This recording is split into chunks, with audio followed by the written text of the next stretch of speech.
December 2015. Inside FBI headquarters, a senior official updates the Bureau's most sacred list. A name is coming off. No arrest, shootout, or body. Just a quiet deletion. For only the 7th time in 65 years, a top 10 most wanted fugitive is being removed without being caught. The same agency that hunted Osama bin Laden across continents, that dismantled New York's 5 families, is surrendering.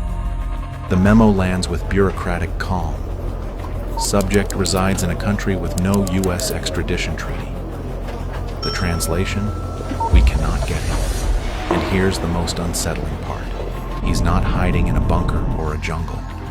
He's sipping champagne in a Moscow suburb, protected by Vladimir Putin himself. The FBI built a 45-count indictment, exposed a fake billion-dollar magnet company, tracked shell companies from Budapest to the Cayman Islands. Years of work, witnesses who risked their lives, and none of it mattered. The white whale swims free. What kind of man makes the FBI surrender? And how did a stocky Ukrainian con artist become untouchable to the most powerful nation on Earth? May 13, 1998. Newtown, Pennsylvania. 47 FBI agents in tactical gear surround an unremarkable industrial building on a quiet street, headquarters of a company called YBM Magnex International. On paper, YBM is a Wall Street fairy tale, a publicly traded magnet manufacturer valued at nearly $1 billion on the Toronto Stock Exchange. The stock has climbed 300% in 2 years. Pension funds in Canada bought in. Day traders in New York chased the momentum. Teachers, firefighters, retirees across North America flooded their savings into this wonder stock. The company's world headquarters sits right here in Bucks County, and the FBI has spent 26 months building a case to tear it apart. A command crackles over the radio. Flashbangs detonate. Agents breach the doors and sweep through offices with weapons raised. They expect to find a bustling manufacturing floor churning out industrial magnets for hard drives and MRI machines. Instead, they find silence. A cavernous warehouse of idle machinery. Fluorescent lights flicker over an assembly line that has never assembled anything. The machines are there, gleaming and expensive, but they are props staged for investor tours. The finished products lining the shelves are dummy samples, magnets purchased from legitimate suppliers and repackaged with YBM labels. YBM Magnex International is not making anything at all. Documents cover every surface: purchase orders, invoices, technical drawings, mountains of paperwork that look perfectly legitimate. The entire enterprise is a theater. By the time trading is halted, the scam has vaporized more than $150 million of investors' money. FBI forensic accountants pick apart the fraud. Money cycled through bank accounts from Budapest to the Caribbean, reported as magnet sales that never occurred. One of the largest financial crimes in North American history. Yet the Bureau remains unsatisfied. If this was a pump and dump scheme, who was the mastermind? Who cashes out $150 million and leaves behind a fake magnet factory as a calling card? Agents trace the web of shell companies and find an unexpected name at the center: Semyon Mogilevich. Ukrainian-born, 51 years old, economics degree from Lviv University, a ghost with no U.S. presence, white-collar con artist, rogue financier. As they dig deeper, a chilling realization appears. He is far more than a clever fraudster. He is what organized crime experts coldly call a global player. Less gently, he is the boss of bosses of the Russian mafia. The FBI's routine fraud case just exploded into something much bigger. But why would a crime lord running weapons, drugs, and trafficking operations bother with a magnet company in suburban Pennsylvania? A federal grand jury in the Eastern District of Pennsylvania indicted Semyon Mogilevich on 45 counts: racketeering conspiracy, securities fraud, wire fraud, mail fraud, and money laundering. Prosecutors assemble a dossier spanning thousands of pages. Witnesses who risked their lives to testify. Paper trails tracing millions through banks in Budapest, Vienna, Cyprus, and the Cayman Islands. By 2003, They have assembled what should be an airtight case, everything needed to put Mogilevich away for the rest of his natural life. Everything except Semyon Mogilevich himself. In all his years of masterminding this massive fraud, he never set foot on American soil. Not once.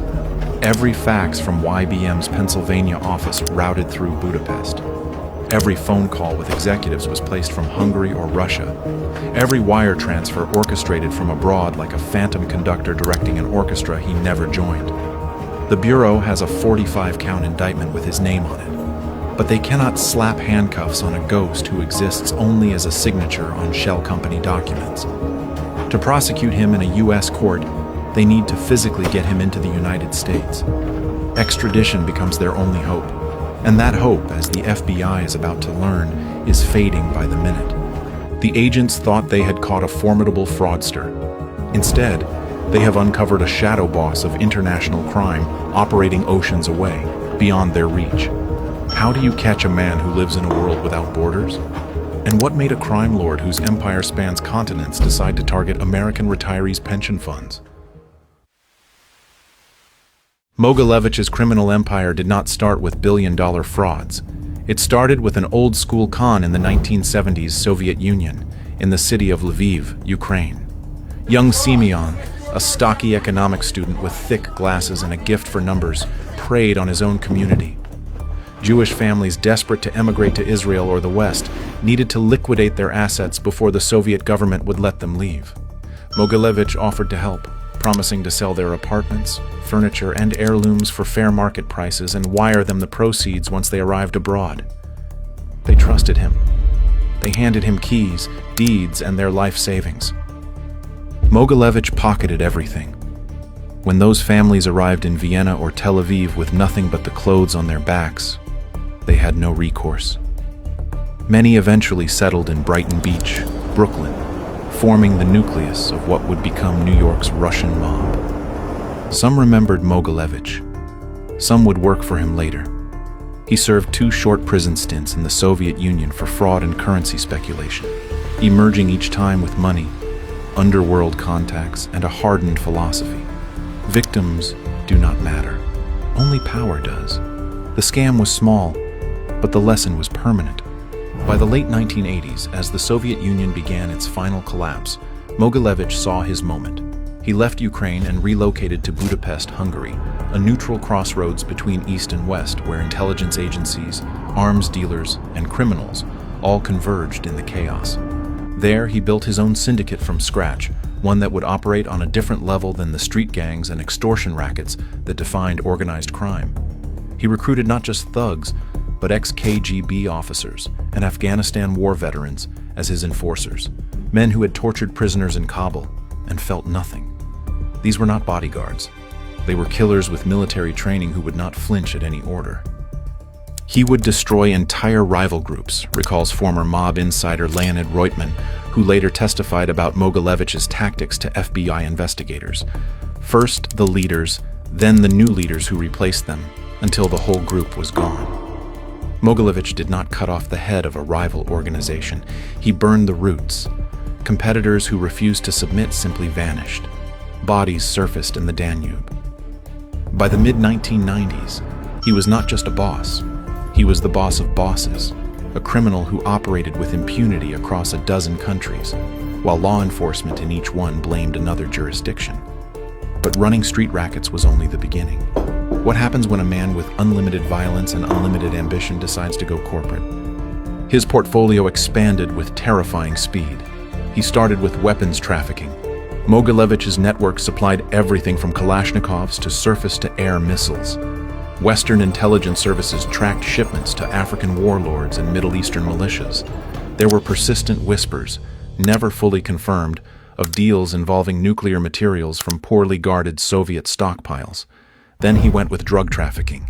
He controlled heroin routes stretching from the poppy fields of Afghanistan through Turkey to the streets of Western Europe, a pipeline worth billions annually. Human trafficking. His syndicate ran brothels across the Czech Republic, Hungary, and Israel, moving women from impoverished villages in Ukraine and Moldova to serve as prostitutes in foreign cities.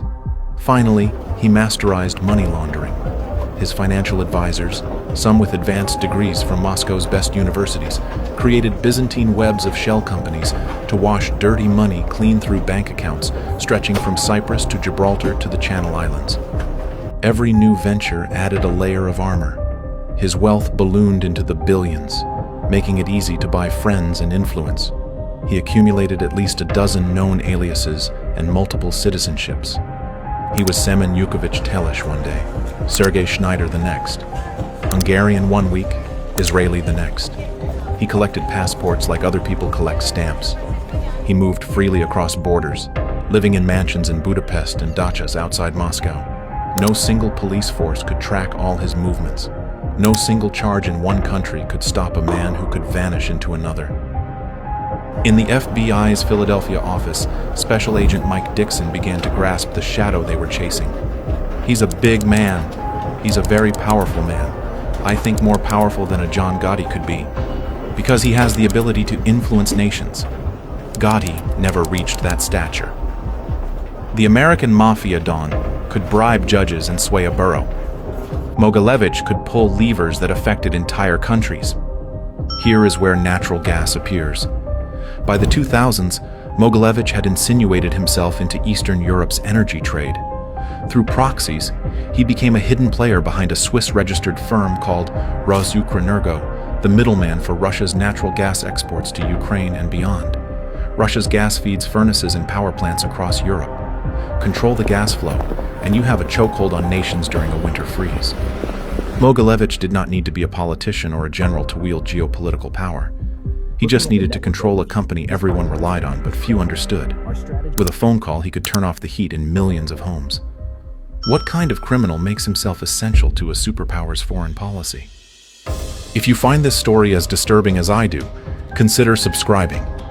The more people who understand how men like this operate, the harder it becomes for them to hide. This is the man behind that empty magnet factory in Pennsylvania.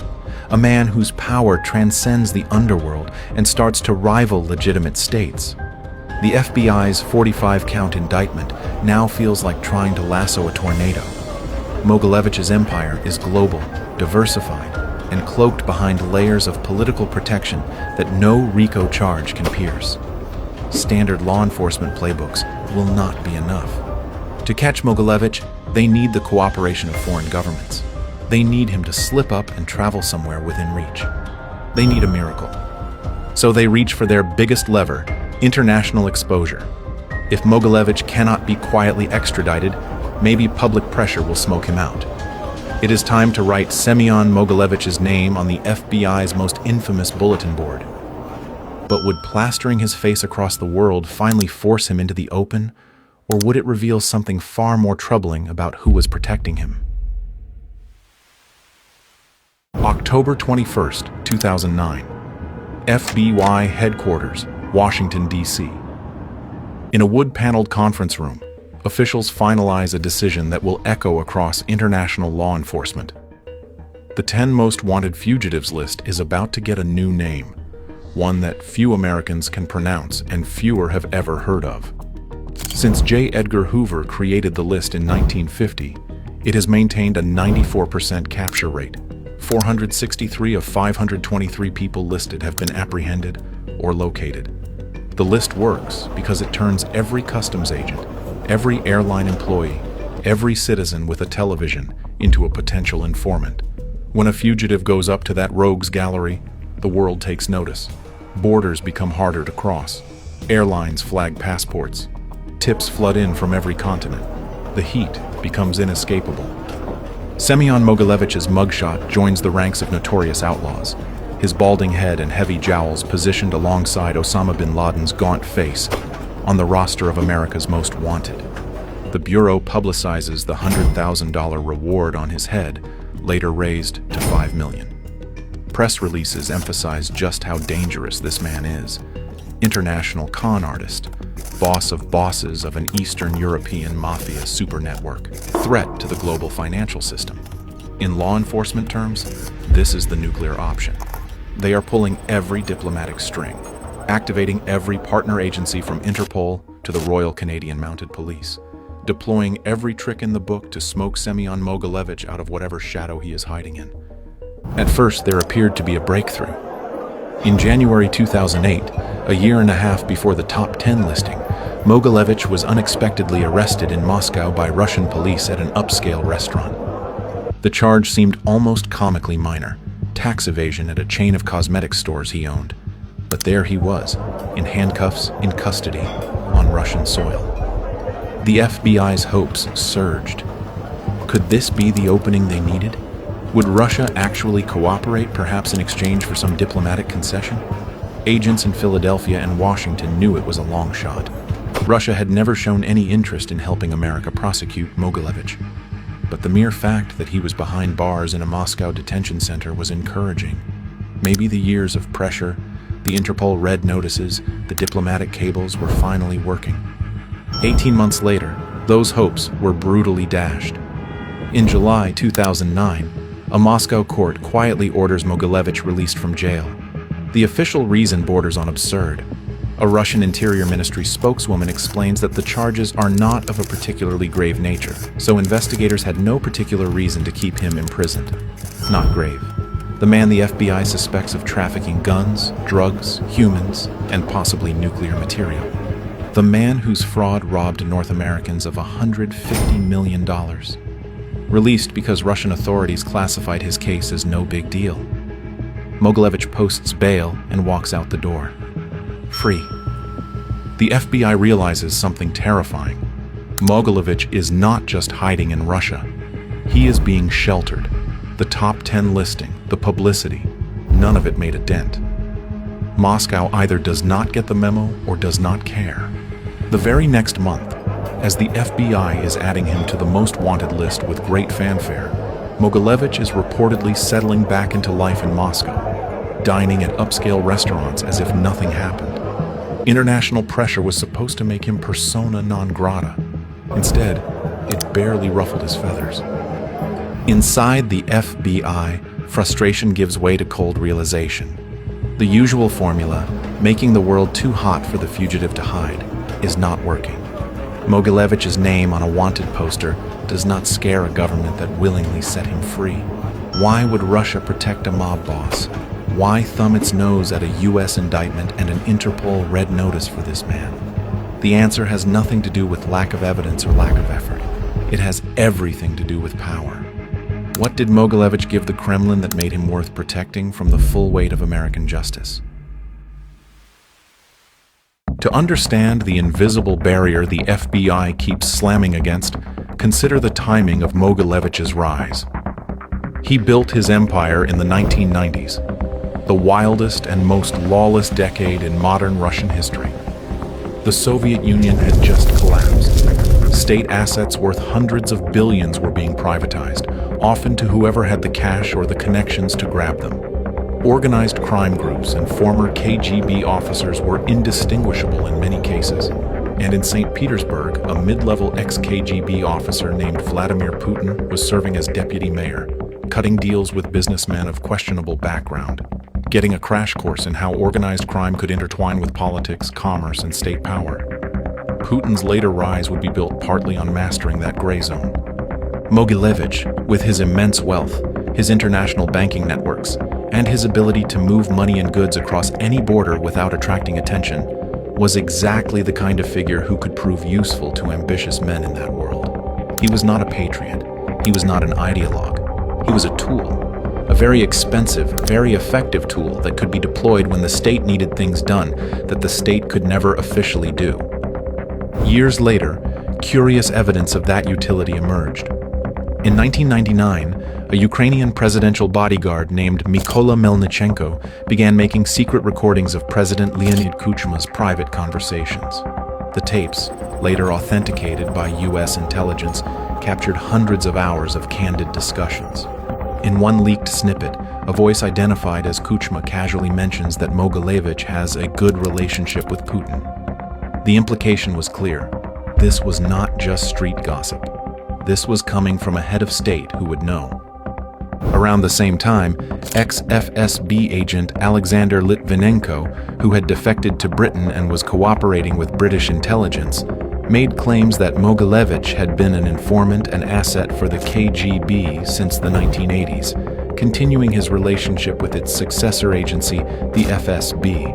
Litvinenko was poisoned with polonium-210 in London in November 2006, almost certainly on Kremlin orders, which lent a grim credibility to his accusations. Ukrainian intelligence chief Ihor Smeshko independently reported to U.S. officials that Mogilevich enjoyed protection at the highest levels in Moscow, effectively operating as an instrument of Russian security services when needed. Mogilevich was not just a mafia boss doing his own thing. He was entwined with the Russian state. By the 2000s, as Putin consolidated power and became Russia's president, Mogilevich moved openly about Moscow. He bought a lavish dacha in an elite suburb. He dined at high-end restaurants. He appeared to fear no Russian law enforcement. If he had been a valuable resource to Russian intelligence, someone who could facilitate the laundering of billions through offshore accounts, or broker illicit arms deals the Kremlin wanted deniability on, or manage that critical gas trade, then turning him over to the Americans would be out of the question. The gas angle exemplifies how Mogilevich made himself untouchable by making himself useful. Through Rosukrenergo, he had indirect control over a significant slice of Russia's energy exports. That gave him leverage not just over gangsters or businessmen, but over governments. The Kremlin could use Rosukrenergo as a lever in negotiations with Ukraine, and Mogilevich's cut kept him rich and loyal. A U.S. diplomatic cable later revealed that the Ukrainian oligarch nominally running Rosukrenergo, Dmytro Firtash, admitted privately that he needed Mogilevich's approval to operate. Mogilevich was literally a gatekeeper in the energy sector. In Putin's Russia, if you help the state project power or make money, and ideally do both, you become part of the club. Mogilevich delivered on both counts. Picture the scene from the perspective of an FBI agent in 2010 trying to strategize the capture of Semyon Mogilevich. Extradition treaty with Russia? None. Russia's constitution forbids handing over its citizens, and Mogilevich now holds Russian citizenship. Secret snatch operation on foreign soil? That would be an act of war if attempted in Moscow. Lure him out? They tried that with the most wanted list, hoping he would slip up and travel. He did not. The man is comfortable, protected by Russian security services. An Interpol notice is just a piece of paper to a man who sits under the Kremlin's umbrella. The FBI keeps Mogilevich on the top 10 list for 6 years, hoping against hope. They chase down rumors and whisperings, a sighting in a Moscow cafe here, an unconfirmed trip to Hungary there, but nothing pans out. Mogilevich is not like other fugitives who stay on the list for decades while hiding in a jungle or a mountain. He is hiding in plain sight under the protection of a major world power. Barring a sudden regime change in Moscow or a one-in-a-million deal, there will be no perp walk. By 2015, the FBI's leadership faced a grim choice. Leave Mogilevich on the top 10 list indefinitely as a symbolic gesture, knowing they cannot touch him. Or make a rare and painful exception, acknowledging publicly that this is one fugitive they simply cannot capture. It is an admission no agency ever wants to make, especially not the FBI with its pride on the line. But the truth is inescapable. Mogilevich has engineered immunity to American justice by outsmarting investigators. How does one man outsmart the most powerful nation on earth? And what happens when the hunters finally admit they have become the hunted? December 2015. A brief press statement crosses the wire services, largely unnoticed amid the holiday bustle of shopping reports and year-end retrospectives. The FBI announces it is removing Semyon Mogilevich from the 10 most wanted fugitives list. The wording is dry, almost bureaucratic. Mogilevich is known to be residing in a country that does not extradite to the United States, and he no longer poses an immediate threat to the American public. No fanfare, no press conference, just a quiet deletion and a handful of paragraphs explaining the obvious. Everyone who has been paying attention understands the subtext. The most powerful law enforcement agency on Earth has conceded defeat in the face of immutable geopolitical reality. Mogilevich becomes only the 7th person in 65 years to be removed from the top 10 list without being captured or killed. The FBI spent years and millions of dollars on this case. They proved the crimes. The 45-count indictment still stands. sealed in a filing cabinet in the Eastern District of Pennsylvania, gathering dust. They know exactly who Semyon Mogilevich is and what he has done. Defrauded investors of their retirement savings, ordered the deaths of rivals, trafficked women from Ukrainian villages to brothels in Tel Aviv, brokered arms deals to warlords in Africa. They did everything by the book to bring him to justice. None of it mattered, because the book has a last page. American jurisdiction stops at the borders of a sovereign state that refuses to play along, and Russia will never play along. The FBI's addendum that they do not believe Mogilevich poses an immediate threat to the American public rings hollow. It is a face-saving formulation, a way of saying he is not actively defrauding Americans on American soil at this particular moment. The man himself, nearly 70 by then, was living comfortably in Moscow's wealthiest suburbs, a free man. He has never spent a single day in U.S. custody, never seen the inside of an American courtroom, never answered for the devastation of YBM's collapse or any of his other alleged crimes. The investors who lost everything got no justice. The civil settlements from the YBM case, after years of litigation, recovered perhaps 15 cents on the dollar for victims. The witnesses who bravely came forward to testify against one of the world's most dangerous mafia bosses did so at immense personal risk. Some entered witness protection. Some fled their home countries. And ultimately, their testimony led nowhere. FBI agents like Mike Dixon and Peter Cowenhoven, who devoted the prime years of their careers to this case, retired with that one name still nagging at them, the one that got away. Semyon Mogilevich celebrates his 79th birthday this year, likely with family and fine champagne, perhaps at an opulent villa outside Moscow, a free man with blood on his hands and money in the bank. The FBI's white whale swims on in waters where they cannot follow. The man who made the FBI surrender is still out there, living proof that if you become valuable enough to the right people, the rules stop applying to you. The FBI's capitulation is not just about Mogilevich. It is a stark admission that there is a limit to what justice can reach when faced with certain realities. It is easy to believe that no one is beyond the law, that given enough time and effort, even the worst criminals will be brought to heel. The story of Semyon Mogilevich forces us to confront a far more uncomfortable truth. Above a certain threshold of wealth, power, and political protection, the law is not absolute. Mogilevich found that threshold. He exploited it. He is living proof that sometimes justice for all comes with an asterisk. He is still out there, and his story forces one unsettling question. If one man can place himself above the law by making himself useful to a superpower, how many others might be doing the same right now?